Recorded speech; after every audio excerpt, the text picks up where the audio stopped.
Right here with the Re-Up TV. Make sure you don't blow your Re-Up money, man. Make sure you always get your Re-Up money or else you'll never continue to sell drugs. I like my music real loud, real loud. Can you turn that shit up for me right now, right now? Here it come, there it go. What up? Alright, so you just finished your concert at George Mason. Yes, sir. Alright, so I got a few questions for you. First of all, congratulations on the Macadelic Mixtape. Thank you, man. Thank you, man. Real hard, so appreciate it. Appreciate it. So what's a normal day like for you when you're not performing? When I'm not on the road, if I don't have anything to do, I usually wake up at around 3, take a piss, shower, go to the studio, and I'm usually there until like 6 in the morning. Then I come home, go to sleep, and repeat. That's really all I do, man. I don't really like to be anywhere else. You know, every now and then I go out and get some good food or something, but I just like to be in a place where I can make music. Alright, so what was your inspiration on the Macadelic Mixtape?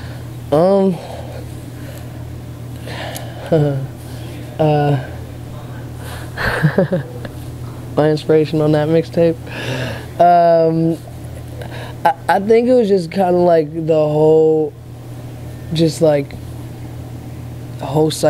culture, you know what I'm saying? I mean, and I think it was that, and you know, just kind of just slowing down, like that was, if you feel me out there, it was just like, you know, my career has been very fast. Everything is very fast. Like my songs are all upbeat, fast songs. You know, the grind very fast. You know, we started here, and in no time we were touring across the country. So Macadelic was, I feel like, when I just slowed things down and just kind of like reevaluated the situation and you know, discussed some of the things that were going on in my head and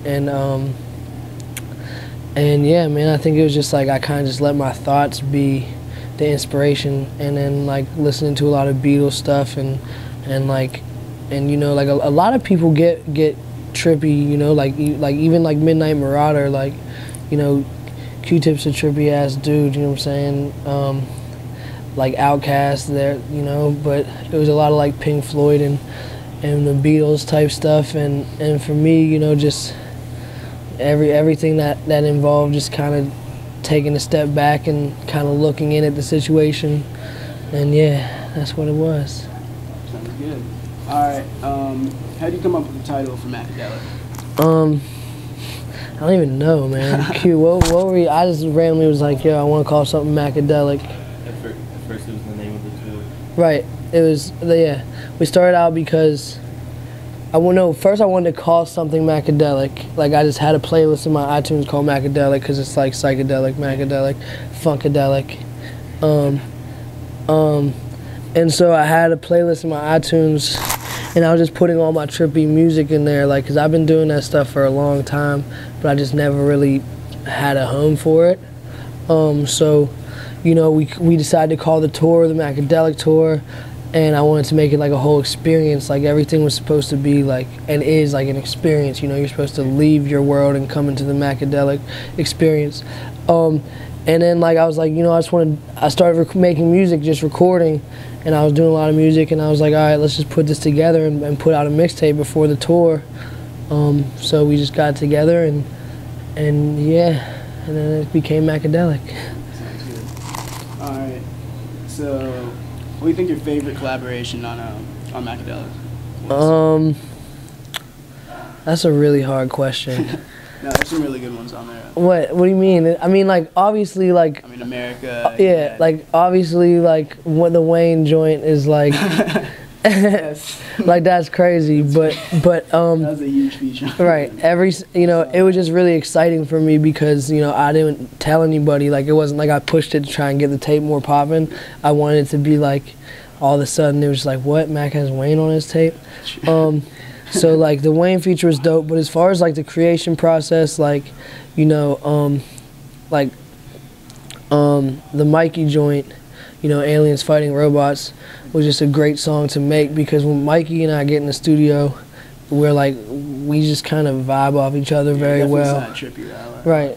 And we just kind of like go back and forth, and we're very like collaborative, if that's a word. But like, it's just like on how we do things. Like we split up hooks, we do this, and so he's always a cool dude to make music with. And you like working with Juicy J? Yeah, and Juicy, I mean, okay, I'll just tell you stories. Yeah, Juicy came in, and I had just started this song. I did the first verse, and I was like, yo, you gotta come in and let's do this jam. We just did it. The Cam joint was just awesome because Cam is such a legendary human being, and we were just at his crib rocking, and it was just like, you know, just some hard shit. And Kendrick, you know, was one of my favorite rappers right now, and you know, I just hit him up and I was like, come on, you'll send a verse. And I was like, we're getting down to the wire, and I thought that Kendrick would have his verse in before Wayne, but Wayne got his done before Kendrick, man. Kendrick just made the cut. He turned his verse in a few days before the tape came out. Wayne had his verse in, and I was like, damn, Kendrick, how you gonna let Wayne beat you to the mixtape turn-in, you know? But he did. True. Alright, so Oh, my fault. And Amano Mari, yeah. Amano Mari too, man. He kills hooks, man. He's very creative. He's just like you know, he's a dope-ass human being, and he's a great singer. Didn't want to leave anybody out. I don't think I did. And then America, Casey, and Joey. Yeah, that jam is just hard, man. That shit is just hard. And that was the first time Casey was on one of my projects, you know.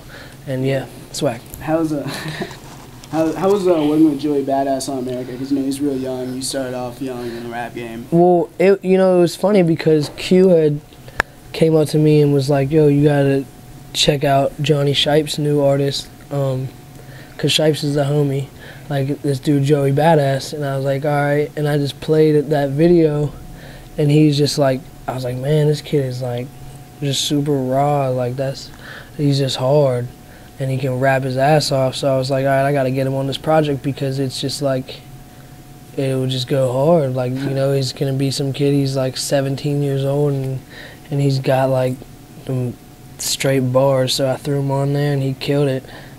You see his Odd Future interview? Yeah, that was funny. That was funny.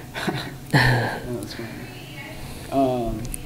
So you're doing pretty well as a rapper. You know, you're still independent. Yeah. So how important is it to you to be on an independent label? I don't think that the independent label is like the important thing. I think it's just like the way things get done. You know, like being independent has allowed me to do things that are important to me. You know what I'm saying? So with that, that's like the main important thing to me, is being able to have a lot of control creatively and being able to like do different things and just kind of have my own vision and everything. So the creative control and just like the family aspect of the independent label is very important to me. Yeah. All right. So you have any upcoming collaborations or projects that your fans should be anticipating this year? Yeah, but for right now, man, it's all about Macadelic, man. That's all people need to worry about for now. Just listen to it over and over and over and over again, and have a different experience every time, man. Listen to it backwards. So let's see. He's got some hoes texting him right now. It's like, wait up, bitch! I'm interviewing Mac Miller. Hold up. Exactly what's happening. So, you in Frick Park Market, you say you're not a hipster. Yeah. But, you know, hipster, someone all about individuality, and you're definitely a unique rapper. How would you describe your style? Yeah, I don't even know what a hipster is, to be honest. It's just that's just like whatever. I just said it because that's an awesome line. But I don't know, man. My style is just defined by like my emotion, you know. Like if like some days I'll be in the mood to wear all black, you know. Other days I'll be in the mood to rock like pink, like, you know what I'm saying. Like the thing I like about fashion is it's a great way to speak without using words, you know. Like it's a great way to kind of just express yourself without having to tell people anything, you know. If you feel like being swagged out and flamboyant, then you rock some swagged out gear, you know. All right. So when you first started to blow up, what do you think the first thing you bought was? Most expensive bass? Probably my car, What kind of car you got? the Benz. Benz. Yeah, the E-Class. That was a pretty swagged out purchase. Like today, we were at the jewelry store, and I was like looking at these pair of $30,000 earrings, and I was like, fuck those earrings, man. What the fuck do I need some $30,000 earrings for? That's ridiculous and stupid. So they were super hard. But I was like, I don't need those, man. Let me just go get a bunch of video games and clothes.